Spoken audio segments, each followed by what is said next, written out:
Have you ever met someone who saw the best in you just when you felt your worst? In a forgotten little town and a rain-soaked garage, two strangers, one heartbroken, one quietly grieving, cross paths in the most unexpected way. She was a bride, left behind. He was a mechanic, still haunted by love lost. What began as shelter from the rain became something neither of them dared hope for: healing, and maybe a second chance. But how do you build something real on the ruins of what's been broken? If you love stories that speak to the heart, quiet, beautiful tales of kindness, hope, and the kind of love that grows slowly but stays forever, take a moment to subscribe and join us here, where every story leaves you a little warmer than before. Now let me take you to a rainy bus stop, and the day everything changed for a woman in a wedding dress and the man who saw what her fiancé never could. A poor mechanic took in a rejected bride at the bus stop. He saw what her fiancé never could. In the heart of a small American town, nestled between pine-covered hills and time-worn back roads, there stood an old garage with a sagging roof and a crooked neon sign that flickered uncertainly at dusk. It read, "Walker's Auto Repair," though only the W and A still lit up most nights. People didn't come for the sign anyway. They came for the man inside. Tom Walker didn't look like much to the world anymore. Mid-40s, lean in the way only hard work makes a man lean, with sun-lined eyes and calloused hands that carried stories too heavy for words. His hair, once thick and dark, now bore streaks of grey that he never bothered to hide. He wasn't the kind to speak unless necessary, never had the energy for small talk, but when he looked at you, really looked, it felt like he saw something deeper than most dared to see. Most days, Tom spent his time elbow-deep in engines, coaxing life back into old Fords and Chevys that had seen better decades. He hummed low to himself, bluesy notes that blended into the clinks and rattles of wrenches and sockets. In a town where folks moved slowly and secrets grew like moss, Tom had become a fixture, predictable, steady, and kind. But behind that steadiness lived a kind of quiet sorrow, the kind that never raised its voice but never truly left either. He had lost his wife, Ellie, 6 years ago, to a cancer that gave no warnings and left no mercy. Their marriage had been simple, unremarkable to anyone else, just long walks, quiet dinners, and Sunday mornings reading the newspaper on the porch. But to Tom, it had been everything. And when Ellie died, something inside him folded in on itself. He didn't rage, he didn't break, he just stopped hoping for anything new. He kept the garage going because it was all he had. The routine gave his days shape. The silence gave him space to breathe. Every morning, he made the same cup of black coffee in a chipped ceramic mug. He swept the concrete floor, even if it wasn't dirty. He kept a small corner in the back where her potted plants had once lived, now just a collection of succulents that refused to die.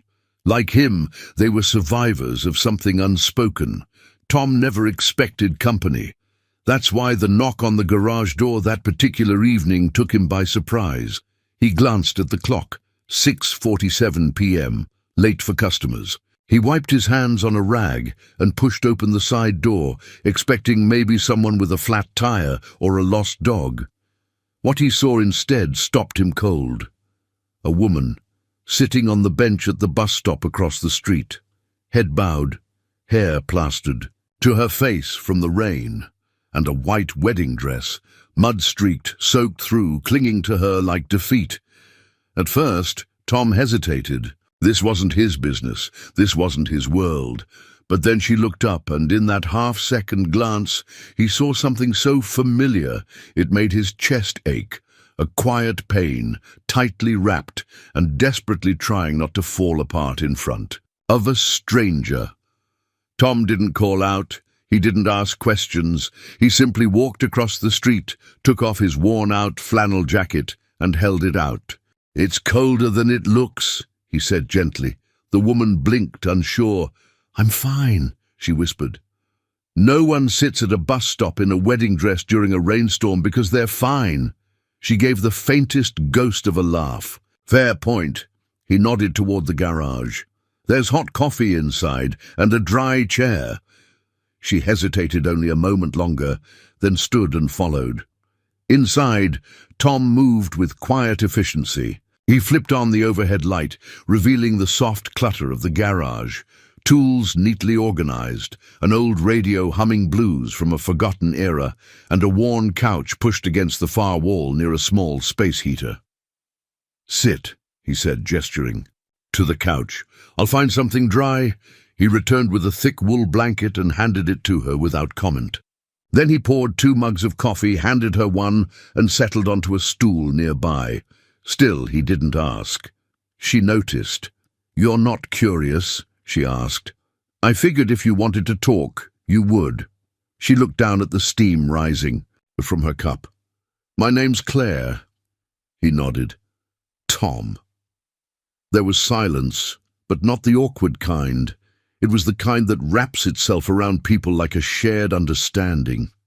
"I was supposed to get married today," she said after a long pause. "He changed his mind at the last minute, said he wasn't sure anymore, said I wasn't," her voice caught, then broke, "wasn't what he pictured his wife to look like."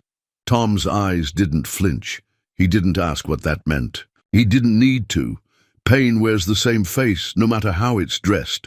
"I didn't know where else to go," Claire added, her voice cracking. "I couldn't face my family, or the looks, so I ran. I got on a bus and got off here." Tom just nodded. "You picked a quiet place to fall apart. Not a bad choice." She laughed again, this time real, if small. "You always this calm?" "Comes with age," he said, "and experience." She looked at him for the first time, not just glanced, but really looked.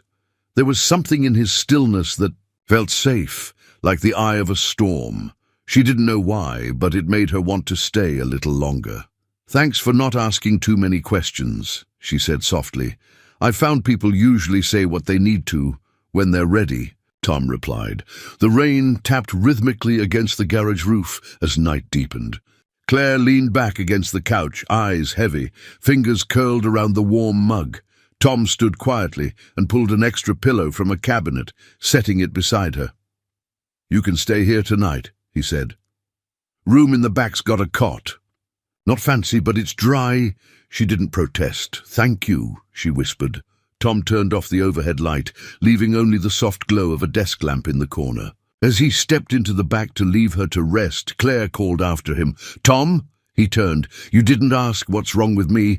Everyone else always did. Everyone always wanted to fix something." Tom held her gaze. "I don't see anything broken," he said, and with that he left her in the quiet safety of a place that, for the first time in a long while, didn't expect her to be anything but human. The next morning broke with the soft grey light of a town that rarely hurried into anything. Outside, the rain had quieted into a steady mist that hung over the hills like a sigh. The garage still smelled faintly of motor oil and steel, but there was something different in the air, a presence like a ghost that had forgotten it wasn't alone anymore. Tom was up before the sun, as always. It was habit, not necessity. The kind of habit that took root when mornings were once shared, when breakfast had meaning and silence wasn't the only voice at the table. He stood at the old kitchen counter in the side room of the garage, pouring hot water over a paper filter, filled with cheap coffee grounds. The smell drifted into the quiet space like memory. Behind him, the small cot he'd prepared the night before was empty, the blanket folded neatly at the foot. Claire had woken early. He wasn't surprised. She appeared in the doorway a few moments later, barefoot, hair slightly damp, now wearing one of his old flannel shirts that hung loosely over the dress she had stuffed in a bag. She looked like someone in the process of shedding a version of herself, one ruffle, one soaked hem at a time. "Morning," she said, her voice soft. Tom handed her a mug. "Black, unless you take it otherwise." "This is perfect," she said, wrapping her hands around the ceramic like it was the first warm thing she'd touched in days. "I hope I didn't wake you." He shook his head. "I don't sleep much." Claire glanced around the small space, the worn-out linoleum floors, the cluttered shelf of parts catalogues, the faded photo of a woman smiling beneath a tree. She nodded toward it. "Your wife?" Tom followed her gaze, then looked away. "Ellie," he said. "Gone 6 years now." Claire didn't offer condolences. She didn't say she was sorry. She just nodded, and in that quiet recognition offered something better, understanding. "You still make coffee for 2, she noted gently. Tom allowed himself the smallest of smiles. "Guess I never stopped expecting someone to walk in the room." They sat in silence for a while, listening to the garage come to life. The creak of old pipes, the hum of the mini fridge, the distant echo of a train passing through town. Claire eventually spoke. "This place, it's kind of peaceful."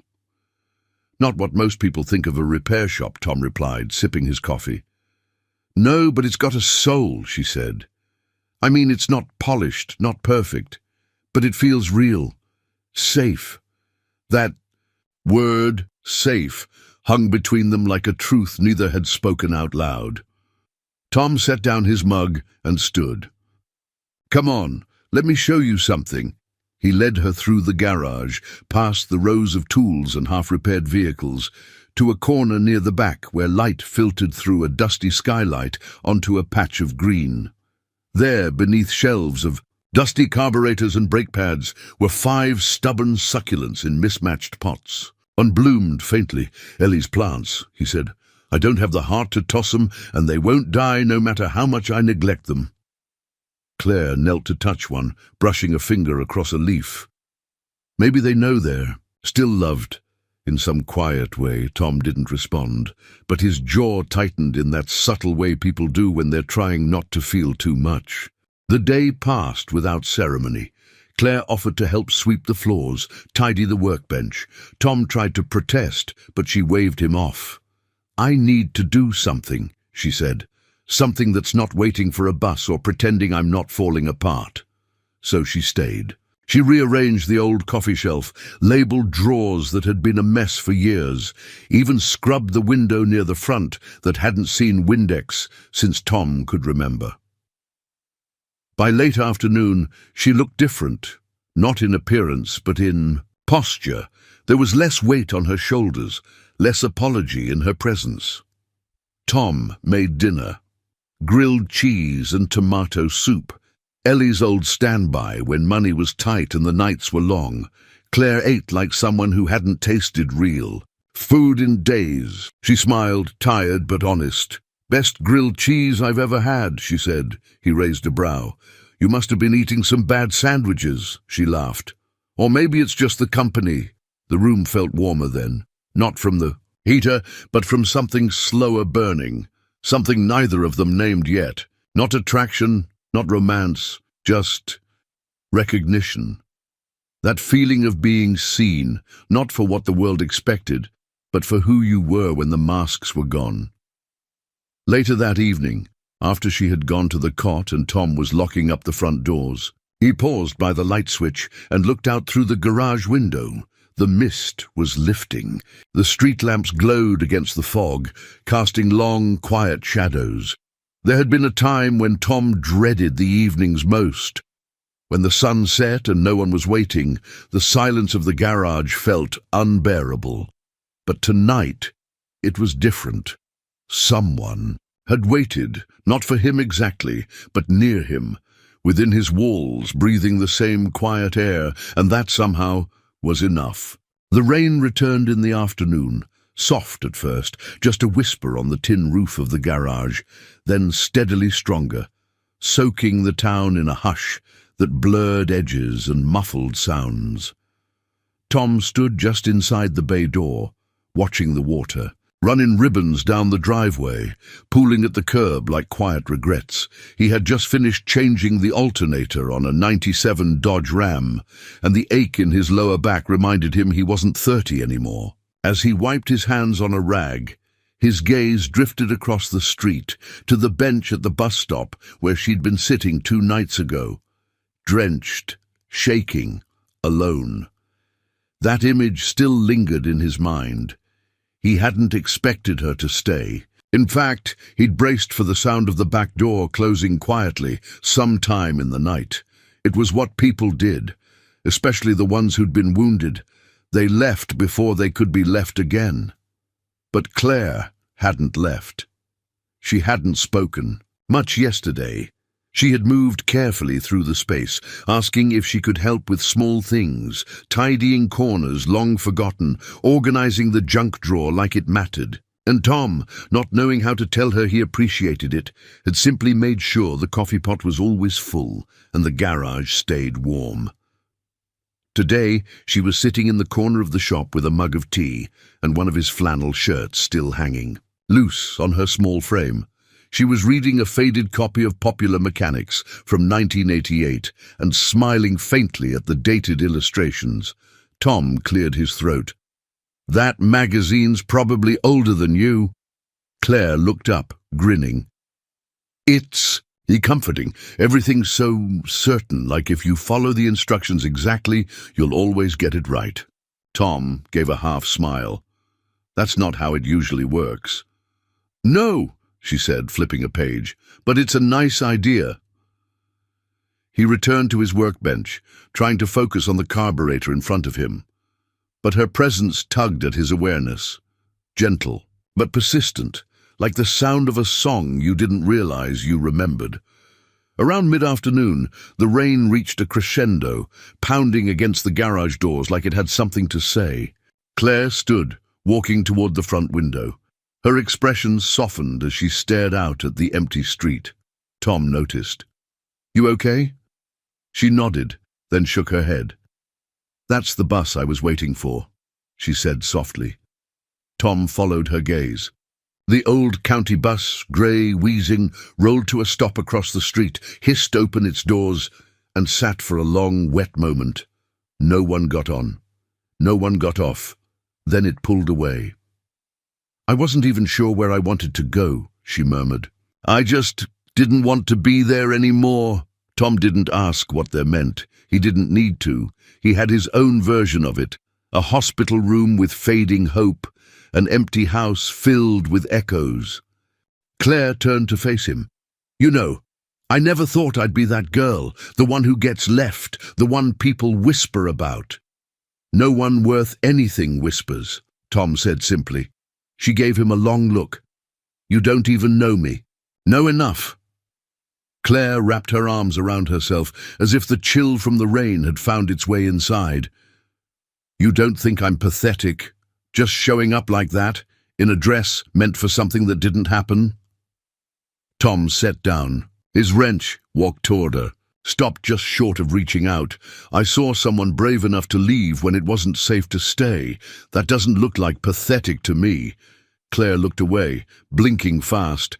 "Besides," he added, voice softer now, "I've seen people fall apart in far more dramatic ways. At least you had the good sense to do it near a garage." She laughed then, sharp and real, and wiped at her eyes. "You're not what I expected." "I hear that a lot," he said, and walked back to his bench. That evening the power flickered once, then steadied. Tom made a simple stew on the hot plate, and they ate by lamplight. Outside, the rain finally slowed, now just a steady patter. On the roof, after dinner, Claire lingered near the doorway to the back room. "Tom, would it be okay if I stayed a little longer?" He didn't look up from the dish he was drying. "As long as you need." Claire hesitated. "I don't have a plan yet. I probably should, but You don't have to explain," he said. "Life doesn't always give us the luxury of plans." She stepped closer, her voice quieter. "You're really okay with this? With me just being here?" Tom turned toward her then, drying cloth still in hand, eyes steady. "Claire, sometimes the world drops people into our lives at odd times. Doesn't mean we turn them away. Maybe especially then." She held his gaze, searching for something, doubt, expectation, obligation. But there was none of it in his eyes, only a quiet kind of knowing. She nodded, then turned toward the small room in the back. Before disappearing, she paused. "Thanks," she said. Tom didn't answer. He just watched her go, then turned off the kitchen light. Later, after the garage had gone still and the town had settled into its nightly hush, Tom sat alone near the workbench. The radio played faintly in the background, a jazz station just out of range, the notes warbling like memories half-remembered. He stared at the spot where she had stood hours earlier, looking out at the rain, and thought about how strange it was, how someone could arrive in your life with a storm behind them and somehow bring calm. And for the first time in years, Tom realized something. The garage didn't feel quite so empty anymore.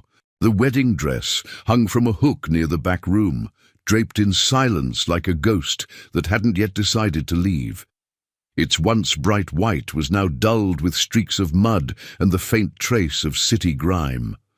The tulle layers clung together in damp folds, the lace torn slightly at the hem. It didn't belong here, among oil stains and rusted bolts, but somehow it did.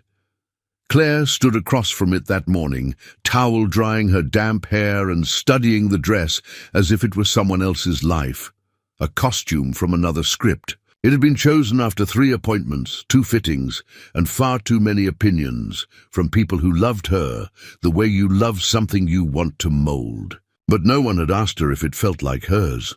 Tom didn't say much when he came into the garage. He simply nodded toward the coffee pot, then to the sky beyond the open bay door.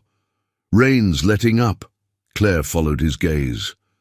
The clouds had begun to break, slits of pale light slicing through like forgiveness. She exhaled deeply. "I forgot what dry air smells like." Tom handed her a clean mug. "You planning on heading out today?" Claire hesitated. "I don't know.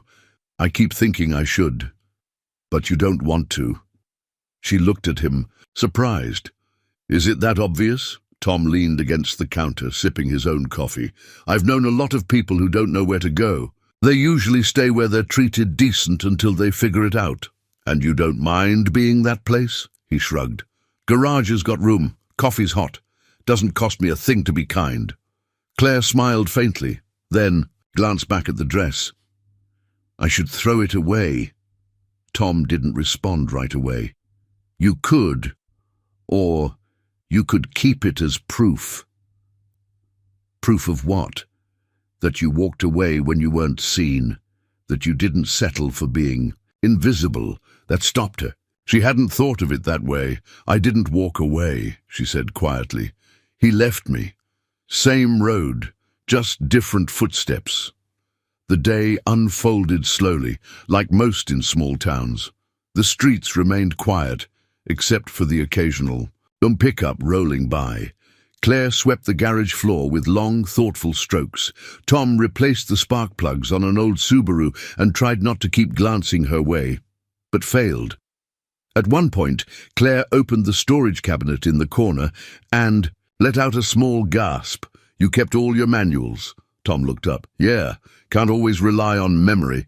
She knelt and traced a finger along the spines. Chilton's Guide to Engine Repair, Transmission Basics, even one labeled Electrical for Idiots. "These are amazing. They look ancient." "They are, but they still work." Claire turned to him. "You ever think that's true of people too?" Tom paused. "Sometimes the old stuff's the only thing that keeps running." That afternoon, she pulled out an old rag and started cleaning the front windows. Tom watched for a moment, then returned to his work.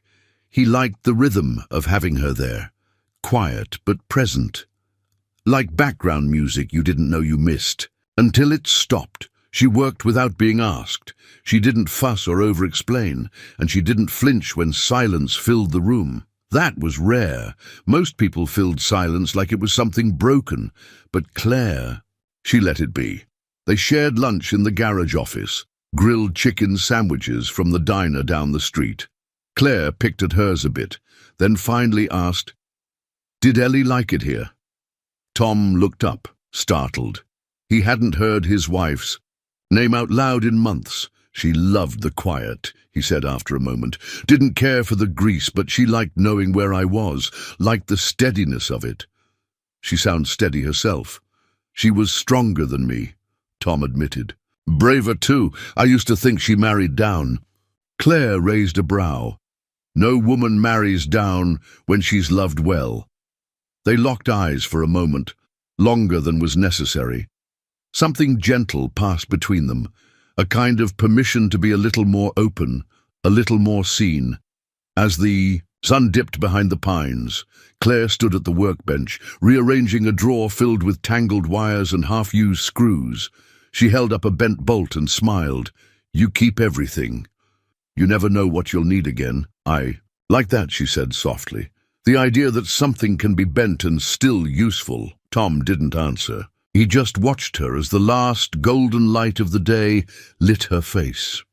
Later, as Claire carried a stack of rags to the back room, she paused at the hanging wedding dress. She reached out and touched the sleeve, letting her fingers trail along the stitching. Maybe I won't throw it away just yet, she said. Tom, watching from his workbench, gave a small nod. It's yours. Let it remind you of who you are, not who they wanted you to be. She smiled more to herself than to him and disappeared into the back. That night, Tom didn't sit alone at his bench. He stayed in the office, flipping through one of the old manuals Claire had cleaned, sipping the tea she made, chamomile, because she said it helped her sleep. He wasn't sure it did, but he drank it anyway. The garage felt different now. Not louder, not busier, just warmer.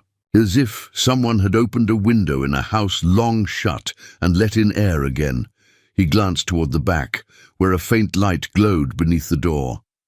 Claire was still awake, probably, maybe thinking about all the ways her life had changed in 48 hours. Maybe not thinking at all, just breathing, resting, healing. Tom looked around at the tools, the grease, the familiar disorder of his world, and for the first time in a long while, he didn't feel like the last page of a story. He felt like a new chapter might be beginning. The sky turned the color of steel wool as evening fell over the town, bringing with it a crispness that hinted of the coming winter. The air smelled faintly of pine, oil, and rain-soaked pavement, scents that wrapped themselves around the old garage like a blanket too worn to throw away but too comforting to replace. Inside, the world moved more slowly. The final echoes of tools clinking against metal had quieted. The shop had been swept, the lights dimmed, the heater in the office rattled with familiar effort. Claire sat cross-legged on the old couch in the corner, a flannel blanket over her legs and a chipped mug of tea warming her hands. The wedding dress still hung from the wall in the back, now dry but quietly out of place, like a framed memory no one had the heart to take down. Tom, seated at his workbench, was thumbing through a catalogue of engine parts he didn't really need. He wasn't reading, just letting the silence breathe between them, comfortable and undisturbed. Did you ever think you'd live alone this long? Claire asked suddenly. Tom glanced up, eyebrows raised. Direct hit, he said, setting the book down. Claire gave a small smile. Sorry, it's just, I was thinking about how quiet it gets here at night. I used to hate silence. Now I think I might be addicted to it. Tom leaned back in his chair, arms crossed. It's a strange kind of peace, isn't it? The kind that comes not because everything's right, but because, at least for now, nothing's demanding you pretend. Claire nodded, her gaze dropping to the mug in her hands. Yeah, that's exactly it.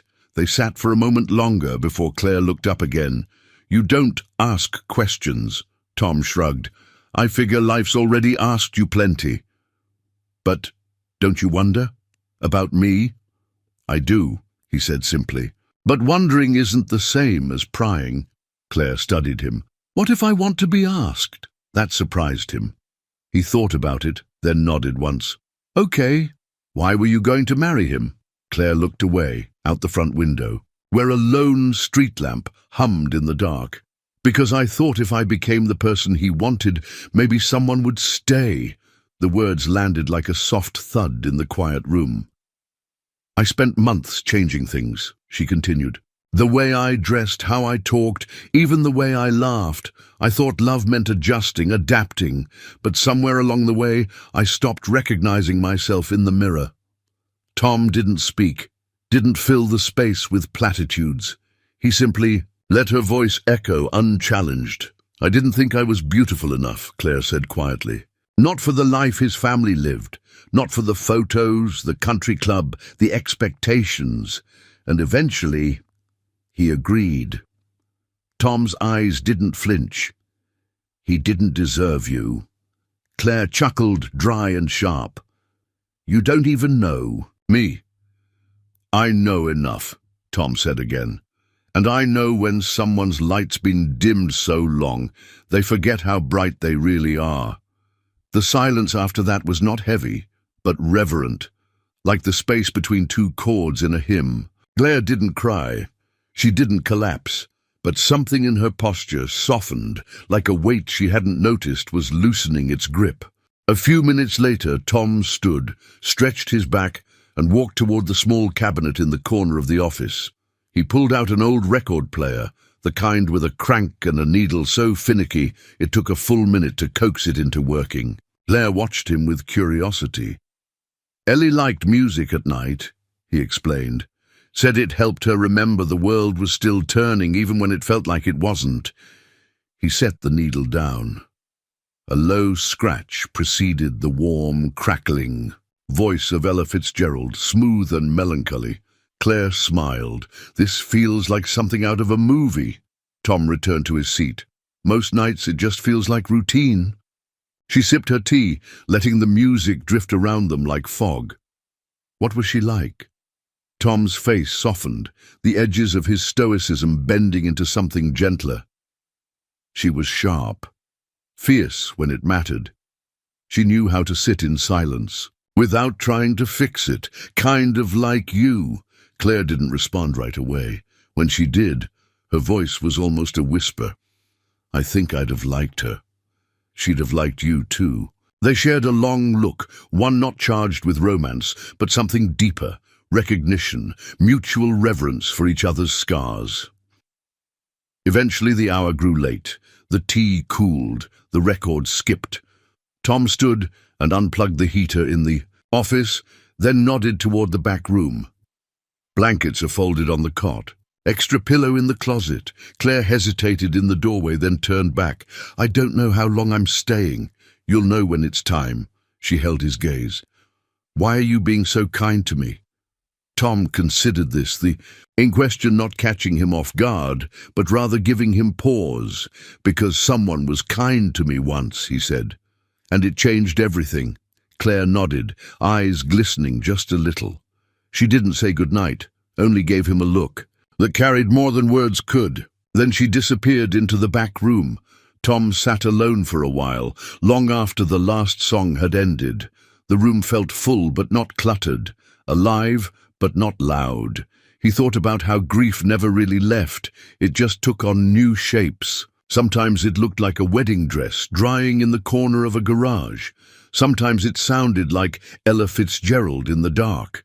And sometimes, if you were lucky, it came wrapped in the quiet presence of someone who didn't want to be fixed, only seen. And tonight, in the hush of a garage built for fixing things, Tom realized not everything broken needs repair. Some things just need shelter until they remember how to stand. The next morning arrived without ceremony. No dramatic sunrise, no golden light painting the town in promise, just the soft, unassuming grey of an ordinary day, the kind of day most people overlooked. But for Claire, there was comfort in its plainness, no expectations, no questions. She emerged from the back room, slowly, barefoot on the cold concrete floor, wearing that same oversized flannel shirt, sleeves rolled at the wrists. The scent of fresh coffee had already crept down the hallway like a quiet invitation. In the garage's modest office, Tom was seated at the desk with a mug in one hand and a worn notepad in the other. He looked up as she stepped in, nodding once in that quiet way of his. "Morning," he said. "Morning," she echoed, accepting the steaming mug he pushed toward her without a word. They sipped in companionable silence. The heater rumbled in protest, doing its best to keep the morning chill at bay. Claire studied the lines of his face, the quiet weariness, the stillness in his eyes. There was nothing about Tom Walker that tried to draw attention, and maybe that was what made him impossible to ignore. "I used to think quiet meant emptiness," she said, stirring her coffee even though he hadn't added anything to it. Tom raised an eyebrow. "And now?" She considered it.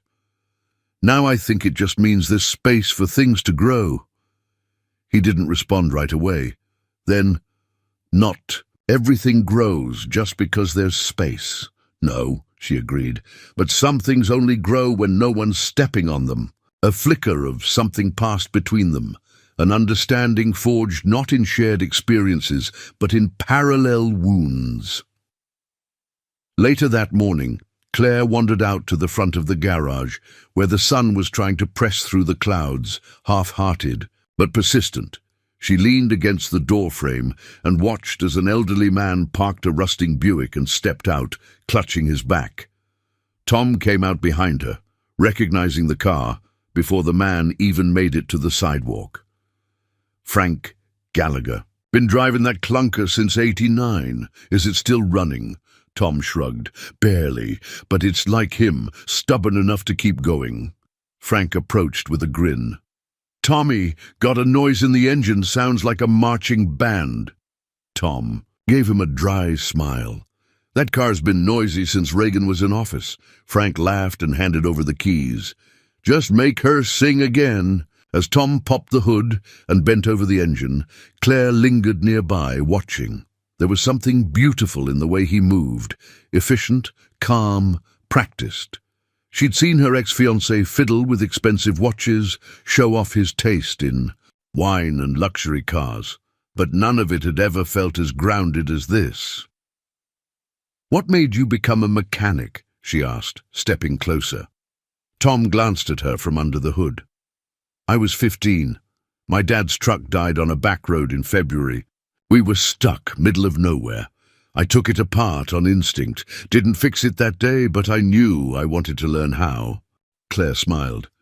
"You like knowing how things work?" He nodded. "And I like knowing I can help when they don't." She tucked a strand of hair behind her ear. "I studied interior design. Dropped out after 2 years." "Why?" She hesitated. "Because my father thought it wasn't a real profession. Said I'd waste my potential making pretty spaces instead of building something that mattered." Tom tightened a bolt with deliberate care. "And what did you think?" "I thought making space for people to feel safe mattered a lot." He straightened, wiping his hands on a rag. "Sounds like you were right." Claire blinked, caught off guard by the ease of his affirmation. No one had said that to her before, not without a but attached. That afternoon, Claire took it upon herself to tidy the storage room near the back, an unruly space with stacked boxes and half-forgotten parts. She dusted, labeled, sorted bolts by size. Tom peeked in once, raising an eyebrow. "Didn't ask you to clean." She smiled over her shoulder. "You didn't have to." By the time evening approached, the garage looked a little more alive. The clutter hadn't disappeared. This wasn't a miracle, but there was a sense of care now, of presence. Tom didn't say anything, but Claire noticed the way he paused for a second longer in each room she touched, the way he set down his tools a little softer. As she poured them each a cup of tea later, she said, "You know, this isn't just a garage." Tom took the cup, puzzled. "It's not? No. It's a place where people bring broken things, expecting judgment, and instead get patience." He looked at her, eyes narrowing slightly in thought. "And what about people who are broken? They get patience too." That night, Claire sat on the front step of the garage, knees tucked to her chest, a borrowed hoodie pulled tight around her shoulders.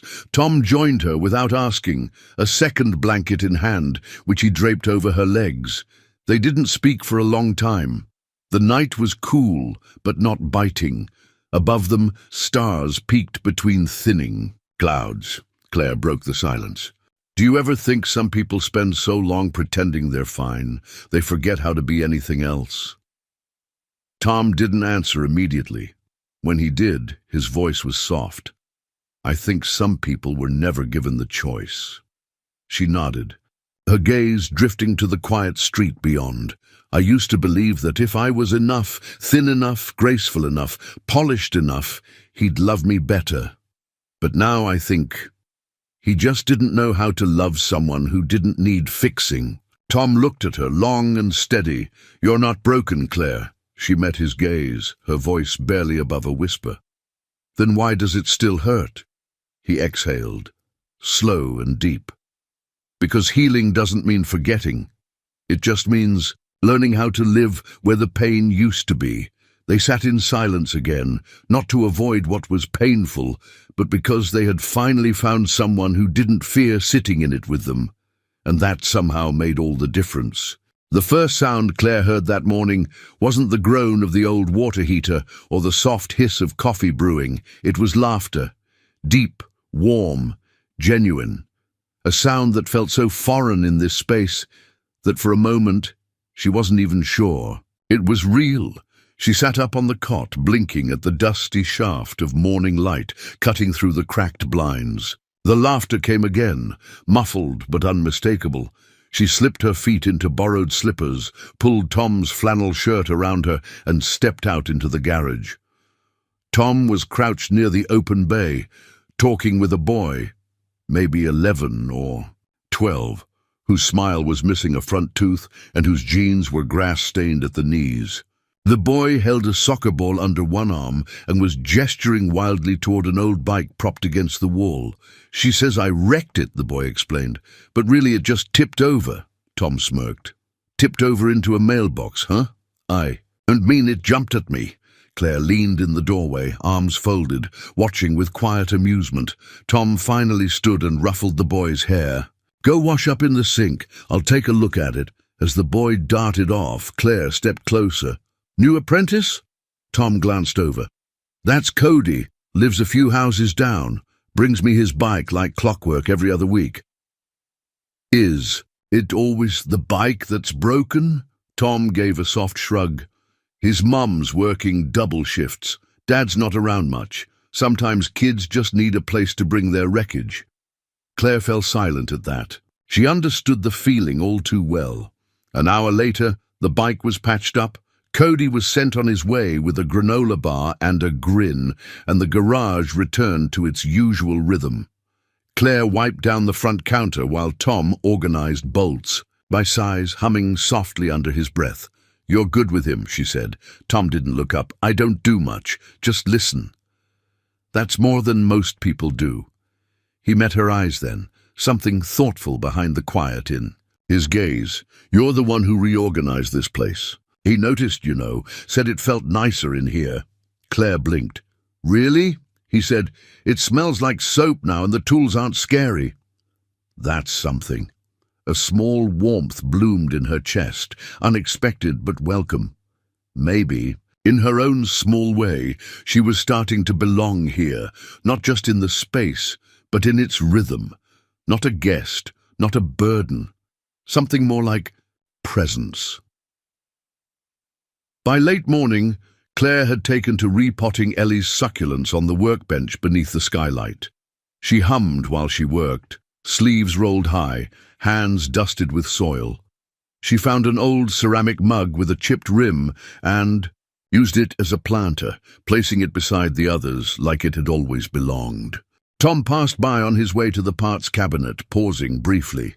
Ellie hated those plants, he said with a half smile, but they refused to die, so she gave up. They're tough little things, Claire replied. They don't bloom much, but when they do, it's quiet and brave. Tom chuckled. Sounds like someone I know. She glanced up, surprised. He had already moved on, but the words lingered. Later that afternoon, they shared sandwiches in the back office. Tom had picked them up from the diner, turkey and Swiss, nothing fancy. They sat side by side at the desk, eating over a shared newspaper. Claire pointed at the horoscopes. "You believe in this stuff?" Tom gave the column a skeptical glance. "Only when it tells me I'll find money in the laundry." She laughed, the kind of laugh that came from deep in the chest, unguarded. Tom looked over at her, surprised by how easily the sound filled the room. It tugged at something he hadn't felt in a long time, not attraction exactly, but a kind of joy, a recognition that her presence shifted something inside him he didn't know had stayed locked away. "You always laugh like that?" he asked. Claire wiped a crumb from the corner of her mouth. "Not lately." Tom nodded, quietly satisfied. In the late afternoon, Tom let her help change the oil on a '94 Chevy pickup. Claire tied her hair back, pulled on a pair of gloves, and followed his instructions like a student eager to learn. "You're a good teacher," she said. Tom raised a brow. "You say that now. Wait till we get to spark plugs." She grinned. "Bring it on." By the time they finished, both of them had smudges of oil across their faces and shirts. Claire caught her reflection in the garage window and laughed. "I look like I've been wrestling in a junkyard." Tom leaned beside her, studying her reflection, then looked at her directly. "I see someone who's not pretending anymore." The laughter faded, but the warmth remained. That night, as twilight painted the sky in brushstrokes of lavender and rose, Claire stood outside near the garage, watching the last of the light sink below the hills. Tom joined her, handing her a steaming mug of tea. They stood side by side, without speaking for a long time. The air was crisp but gentle, the kind of evening that wrapped itself around you like an old song. Claire finally broke the silence. "It's strange how quickly this place feels like home." Tom nodded. "Some places don't need time, they just need space." She turned to him, eyes soft. "You make it easy to breathe, Tom." He didn't say anything. He just looked at her, the corners of his eyes crinkling. "You do the same," he said after a beat. Claire looked down, her voice barely above the breeze. "Do you think people like us, people who've lost and been left, do you think we get to start again?" Tom didn't hesitate. "I think we already are, and there, in the hush between day and night, with tea in their hands and no need for masks, two people who hadn't asked for a second chance realized they'd stumbled into one anyway. It was Sunday, the kind of Sunday that wore quiet like a second skin. The town moved slowly, half asleep under a pale sky. Church bells rang out in the distance, muffled by the crisp air. Inside the garage, however, there was motion, gentle, unhurried, purposeful. Claire was at the stove in the small office kitchenette, humming softly as she stirred a pot of something warm and familiar. The scent of roasted garlic, herbs, and chicken filled the space, winding its way through the garage like a thread tying everything together. Outside, Tom was finishing a tire rotation for Mrs. Whitaker's aging Buick, but even he paused to take in the smell, eyebrows lifting in curiosity. "You're cooking?" he asked, stepping inside and wiping his hands on a rag. Claire glanced over her shoulder. "I'm trying. It's nothing fancy, just soup. But after 4 days of sandwiches and diner food, I figured we deserve something homemade." Tom leaned against the doorway, watching her. "I can't remember the last time someone made me a meal." She looked up, slightly sheepish. "Well, it's not payment or anything. I like cooking, especially when I'm not being judged for how much butter I use." Tom smiled. "Butter's not a crime around here." Claire grinned, then turned back to the pot, lifting the lid and inhaling with satisfaction. "I don't think I ever realized how comforting this smell was," she said. "Home, I guess, or what I wanted home to feel like." Tom nodded slowly. "It smells like someone belongs." They ate at the workbench that afternoon, using mismatched bowls and spoons with worn handles. Tom cleared a space among the spark plugs and washers, and Claire laid out a folded dish towel like a table runner. The effect was oddly charming, like an unspoken declaration that yes, this is a real meal, and yes, this moment matters. Claire blew on a spoonful and tasted it. Not too salty? Tom shook his head. It's perfect. Honest? I swear on my wrench, she laughed.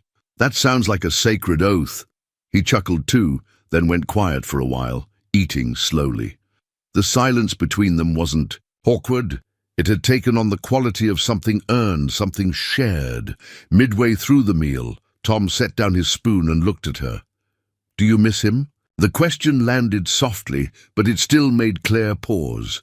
She didn't answer right away. She stared into her bowl, watching steam curl upward. No, she said finally. I miss the idea of him. I miss the person I hoped he would be. But the real him, the one who looked through me when I wasn't wearing makeup or when I spoke out of turn, no, I don't miss that. Tom didn't push further. He simply nodded as if to say, I get it. I used to think love meant shrinking yourself, she continued, fitting into the space someone else left open for you, no matter how small. Tom looked at her, expression unreadable. That's not love. That's erasure, Claire smiled faintly. I know that now. Oh. Later that day, as the sun dipped and painted long golden lines across the garage floor, Claire sat near the back, sketching idly in an old notebook she'd found in the supply cabinet. Tom walked past and caught a glimpse. You draw? Claire nodded. I used to, before everything got complicated. He peered over her shoulder. The lines were graceful, confident. The page held the early outlines of a redesigned garage, same structure, but with new light fixtures, better shelving, a small waiting area with books and coffee. Tom raised an eyebrow. Is that this place? Claire glanced up, a little shy. Just an idea. It's a good one, she shrugged. It's probably silly. I mean, you've been doing just fine without it. Tom considered that. Maybe. But there's nothing wrong with reimagining something you care about. Their eyes met, and for a moment Claire saw something in him she hadn't noticed before. Not just kindness or steadiness, but pride. Not in himself, but in her, and it warmed her more than the soup had. That night it rained again, softer this time, more like a lullaby than a storm. Claire stood at the garage entrance watching the streetlights blur through the mist. Tom came up beside her, 2 mugs. In hand, offering one without a word, they drank quietly. Do you ever miss the noise? Claire asked. The city, the traffic, people everywhere. Tom shook his head. Noise isn't the same as life. Claire considered that. I used to confuse the two. I thought being surrounded meant being seen. He turned toward her. And now I think being seen comes from stillness, from someone who listens. Tom didn't answer. He just sipped his tea, eyes on the rain. Claire leaned into the doorway frame. You know, if you'd asked me a week ago where I'd be today, I never would have said here, in a garage, in someone else's flannel, holding tea like it's the last thing tethering me to the earth. Tom glanced over. And how does it feel? She smiled, slow and genuine. Like I've finally stopped running. Before heading to bed that night, Claire folded the dish towels, rinsed the bowls, and tidied the little space as if it were her own kitchen. Tom watched her from the hallway, unseen, something stirring in him he couldn't quite name. Not attraction, though she was beautiful in a quiet, resilient way. It was respect, deep and settling. And maybe something else, too, something that whispered of hope. She turned and caught him watching.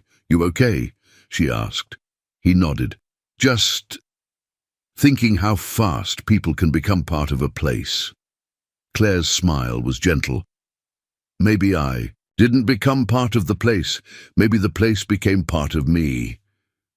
Tom didn't reply, but as she disappeared into the back room, he stood there a while longer, listening to the sound of the rain, the soft ticking of the heater, and the faint memory of a day that had felt like something close to healing. The following morning, the town seemed to wake with intention. The sky had cleared, stretching wide and pale blue above the pines, and for the first time in days, sunlight filtered through the grimy windows of Walker's garage. It settled on the dust motes and lingered on the concrete floor, as if determined to warm everything it touched. Claire stood in that golden light, sleeves rolled, fingers curled around a steaming mug of coffee. She looked peaceful, focused, scribbling something in the corner of her sketchpad. It was a small corner redesign she'd been working on in quiet moments, turning a cluttered workbench into a practical yet inviting storage nook. Beside her, one of Ellie's succulents had begun to bloom, as if catching the change in the air. Tom noticed. He'd been watching from the office doorway, not intrusively, just quietly, the way he always did. Claire hadn't asked for much during her days there. She hadn't demanded space, or explanations, or attention. She'd simply fit. Not like someone trying to wedge themselves in, but like someone who belonged there before either of them realized. Tom took a slow sip of coffee, letting himself enjoy the rare ease of the moment. The bell over the garage door jingled. He glanced up, expecting one of the usuals, Frank Gallagher or Mrs. Whitaker's granddaughter with her squeaky brakes. Again, but the man who walked in didn't belong to this place, and everything about him said so. He was dressed in a navy wool coat, collar stiff, shoes too polished for oil-stained concrete. He looked around the garage as if taking in something he wasn't quite sure how to approach.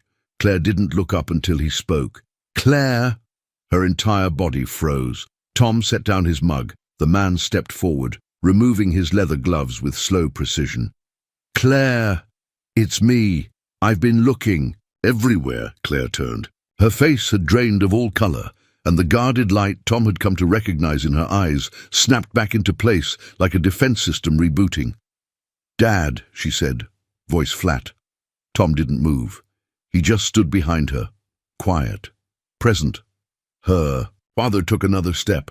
"I know you don't want to see me, and maybe I deserve that. But Claire, sweetheart, you disappeared. I didn't know where you were. I had to find you." Claire set the mug down carefully, hands trembling just enough for Tom to notice.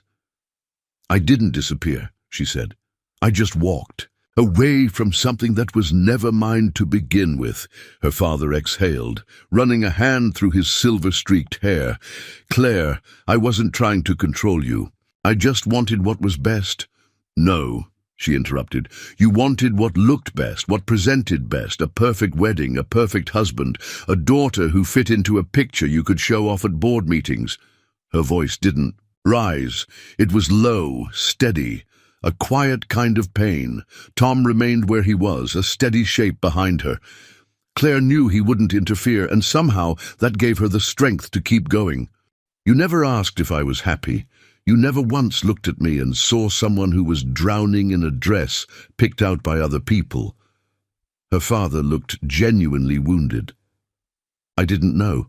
I thought he loved you." "He did," she said, with a trace of bitterness. "Until I stopped pretending." The room went quiet. Outside, a breeze rustled the wind chimes someone had hung on the gas station across the street. The soft clang of metal against metal, distant but constant. Her father cleared his throat. "Claire, I didn't come to fight. I came to say I was wrong." She blinked. He stepped closer. "I judged you. I judged him. I thought if you married someone safe, you'd have a life without pain. I didn't realize I was handing you to someone who didn't even know how to see you." Claire's mouth opened, but no words came. Her father's gaze softened. "But he didn't see you, and this place." He looked around, taking in the garage, the plants, the worn benches, the dust. "Somehow I think this place does." Looked directly at Tom. "You've been taking care of her." Tom met his gaze without flinching. "I didn't fix her. I just gave her space to be unbroken." There was a long silence after that. Then Claire's father reached into his coat and pulled out an envelope. He extended it to her. "This isn't a condition," he said. "It's just an offer. If you still want to open your own design space, your mother's old studio, I'll fund it. No strings. I should have done that years ago." Claire stared. At the envelope, then at her father. Slowly she took it, tucking it under her sketchpad without looking at it again. "Thank you," she said. "But I haven't decided yet." He nodded. "That's fair." They stood in that strange truce for a moment longer before her father turned to Tom. "She's stronger than I gave her credit for," he said. Tom's response was calm. "She always was. You just weren't looking close enough." Then her father left, the bell jingling again as he stepped into the sun. Claire didn't move for a while. She sat on the workbench, staring at the sketch she'd been working on before he arrived. Tom came to sit beside her, careful not to say anything until she was ready. Finally she spoke. "That was the first apology he's ever given me." Tom nodded. "And I don't even know if it matters." He looked at her steady. "It doesn't have to. It just has to be true." She turned toward him, eyes misty but calm. "You stayed quiet. You didn't need saving." She let out a breath that sounded like the end of a held note. "I didn't know people like you existed," she said softly. "People who don't rush in, don't try to fix, don't ask for anything back." Tom looked at her, something flickering. In his chest he hadn't let himself name yet. "You didn't need someone to fix you. You just needed someone who didn't look away." She smiled then, small, sad, and maybe the bravest thing she'd done all week. The garage was quiet that evening, not with the soft, healing silence they had grown used to, but with something heavier, something uncertain. Outside, the first signs of autumn had begun to settle over the hills. The leaves along the edge of the woods had turned brittle gold, the wind just sharp enough to raise a shiver. Claire sat alone near the back, sketchbook open, but her pencil unmoving. The envelope from her father sat beside her unopened. All afternoon she'd meant to look inside, to decide, but somehow she couldn't bring herself to touch it. It wasn't just about a studio or money, it was about trust, belief, her own, her voice, and the thing was, she wasn't sure if she trusted herself yet. Tom had been quieter than usual since the visit. He'd gone about his tasks like always, changing oil, checking tire pressure, adjusting the carburetor on an old Chevy, but his gaze kept flickering toward her, as if wanting to say something and not knowing where to begin. It wasn't like him, and that was what unnerved her most. As the light faded, she finally stood, brushing her hands down the sides of her jeans. Her voice, when it came, was soft but certain. "You've barely said a word since yesterday." Tom didn't look up from the tool chest he was organizing. "Didn't want to crowd you. Since when do you worry about crowding me?" He closed a drawer gently. "Since I realized I might want you to stay." The words settled between them like dust, silent, weighty, undeniable. Claire felt her chest tighten, not with fear, with knowing. "Tom," she began, then stopped, because her own heart was not a simple thing. It had been bruised, reshaped, taught to beat in silence. And suddenly she realized that leaving, returning to her father's world, opening a studio, reclaiming the life she had once wanted, meant leaving this, leaving him, but staying. Staying meant risking everything she had just begun to rebuild. Tom finally turned to her, wiping grease from his hands, eyes unreadable. "I'm not asking for anything," he said. "You don't owe me a future just because I offered you a place to rest."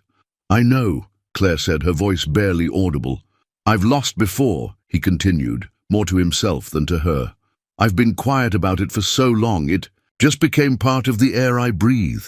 But you being here, it reminded me that stillness doesn't have to mean emptiness." Claire blinked hard. "You think I'm going to leave?" "I think," he said slowly, "you have a choice to make. And I want you to make it without feeling like you have to answer to me." She swallowed the lump forming in her throat. "You saw me when no one else did. You made space for me when I didn't even think I deserved it.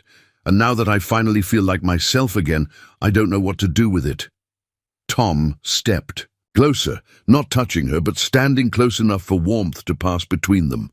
"You don't have to decide tonight," he said. "But you should know, I see you now, all of you, not as someone broken, not as someone who needs fixing, just as you."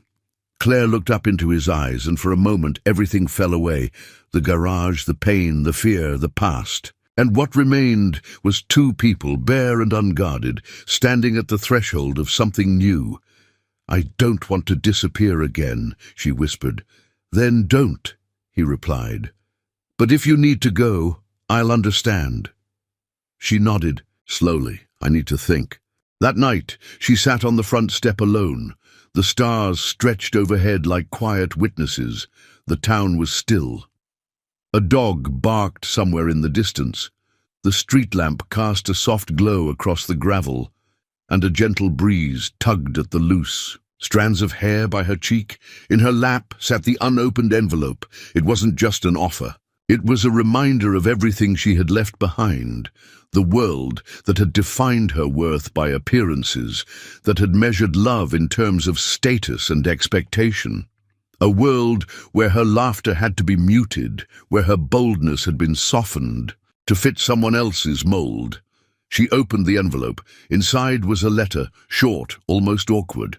Her father's handwriting, rigid but sincere, apologizing again, and a check.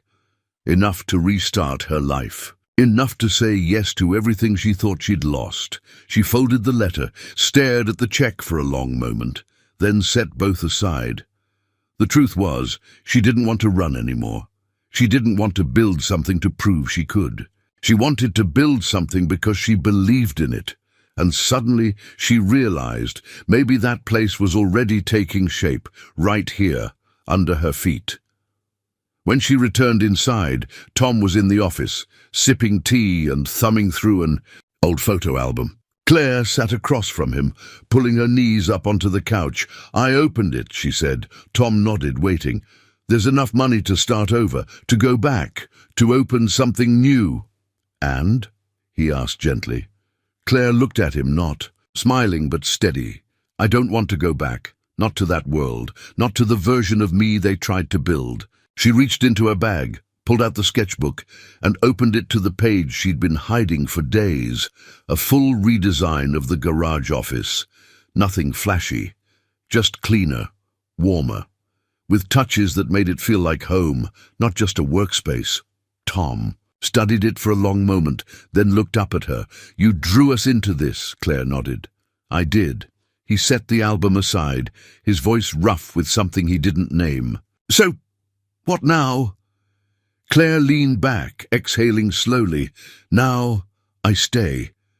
And with that, something settled between them. Not a declaration, not a promise carved in stone, just a beginning, a quiet, steady start. And for two people who had spent years thinking love had to be loud to be real, this was the most honest sound of all. Autumn settled fully over the town by the end of the week. The air carried that unmistakable scent of falling leaves and distant chimney smoke, crisp enough to bite the skin, but not yet cruel. The trees lining the two-lane highway into town flamed, with color, reds, ambers, rust, and every breeze seemed to shake loose a few more reminders that time was moving forward. Inside Walker's garage, the rhythm of life had begun to shift, subtly, gently, like music changing key. The chaos of summer repairs had slowed, the town's noise had softened, and in its place grew something rare, a quiet kind of joy. Claire stood near the front counter, humming as she rearranged a new shelf display. Potted succulents lined the windowsill now, beside a coffee machine that hissed with dependable warmth. Next to the register was a small wooden box labeled "Free to Take One Good Thought," filled with handwritten notes. "You are stronger than you feel today. This moment is not your final chapter. Kindness always counts, even when no one's watching." She'd written them on Tuesday night. Tom didn't say anything when he noticed the box the next morning. He just smiled, that soft, sideways smile of his, the one he used when words weren't enough.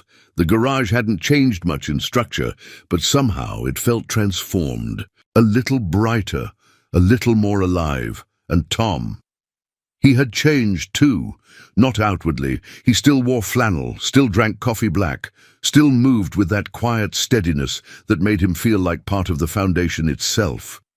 But there was a lightness in his shoulders now, a softness in the way he looked at her across the room, like he'd exhaled something he'd been holding for too many years.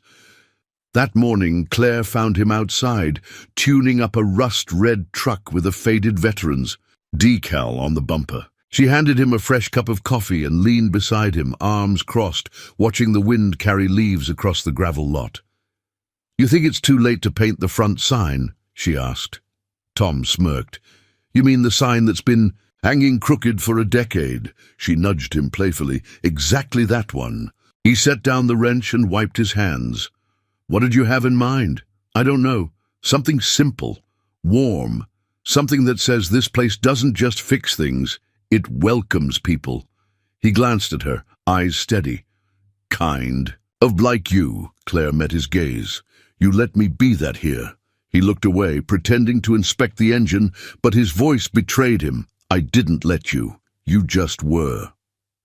That afternoon they walked into town together. It was the first time they'd done it without any particular errand. No parts to pick up, no deliveries to drop off. Just two people, side by side, under a sky threaded with pale clouds. Claire wore her favorite scarf, one Tom hadn't seen before, autumn gold with frayed edges. She laughed easily, the sound ringing out along the empty sidewalk. People noticed. Heads turned, but not in the way Claire had once feared. Not with judgment, with recognition. She wasn't the runaway bride anymore. She was the woman who helped repaint the library steps, the woman who handed out hand warmers at the Sunday market, the one who remembered names, and beside her was Tom Walker, the quiet mechanic who had always been there but who now seemed fuller, not louder, but more. Seen. At the diner they sat by the window and shared a slice of apple pie. "Remember the first thing I ate in your garage?" Claire asked, fork in hand. Tom smiled. "Soggy grilled cheese and soup from a can." 5 stars, she teased. "I was a mess." "You weren't," he said gently. "You were in the middle of becoming." Claire blinked against the sudden sting of tears. She didn't cry. She just reached across the table and touched his hand. That was enough. The sun dipped low behind the hills as they walked back, their shadows long on the cracked pavement. Tom held the door open for her as they stepped back into the garage, now glowing with lamplight and the faint hum of jazz on the old radio. Claire turned toward the back room, the one that had once been temporary, a stopgap in the storm. But tonight, she didn't retreat. Instead, she walked to the workbench and pulled out the sketch she'd kept folded beneath her notebook. It was a rendering of the garage's front sign. Tom came up behind her, peering over her shoulder. "You really want to change it?" he asked. She nodded. "Not all of it, just one small thing." She pointed to where the words "Walker's Auto Repair" were scrawled in bold, hand-drawn lettering. Just beneath, in a softer script, she had written, "Where broken things are seen," and "Welcome to stay." Tom didn't say anything for a long time, then his voice quiet. "That's the truest thing anyone's ever put on a wall." A week later, the new sign was up, painted by Claire, hung by Tom. People noticed. They asked questions. They smiled. Some left with more than just an oil change. They left with a thought tucked into their pocket, a warm drink in their hand, a feeling they couldn't quite name. One rainy evening, a couple in their 50s pulled into the lot with a sputtering engine. They sat quietly in the office while Tom worked, and Claire brought them tea. When the woman looked around, taking in the cozy touches, the music, the smell of lavender from a small dish on the counter, she said, "It feels like someone put their heart into this place." Claire smiled. They did. Tom stepped in then, wiping his hands, and nodded toward the street. Rains letting up. The couple left with a working car and a folded note from the wooden box. The garage door closed behind them with a soft click. Claire turned toward Tom. "The rain's always letting up around here." He met her eyes. "It has a way of doing that when someone's waiting on the other side." That night, they sat on the front step together, sharing a blanket, mugs of chamomile in hand. No declarations were made, no grand gestures, just a gentle leaning in, her head resting on his shoulder, his hand finding hers, fingers lacing together. Like roots finally settling into soil, there was nothing left to prove. They had seen each other, truly seen, and chosen not to look away, and that in the end was love. Not the kind with fireworks, but the kind that waits at the bus stop in the rain, the kind that fixes broken things without asking why they broke, the kind that stays. What did you think of the story? Have you ever met someone who saw the real you when no one else could? I'd love to know where you're watching from. Drop a comment and say hello. It means the world to know who's out there, sharing these moments with us, and if this story touched you in any way, consider subscribing. Here, we tell stories that heal, stories that remind us of the goodness in people, and stories that make you feel a little less alone in this world. So if that's something you need, this space is for you. Thank you, truly, for spending this time with me, wherever you are, and whatever your heart is carrying tonight. I hope you leave this story feeling just a little more seen. Until next time, take care and be kind.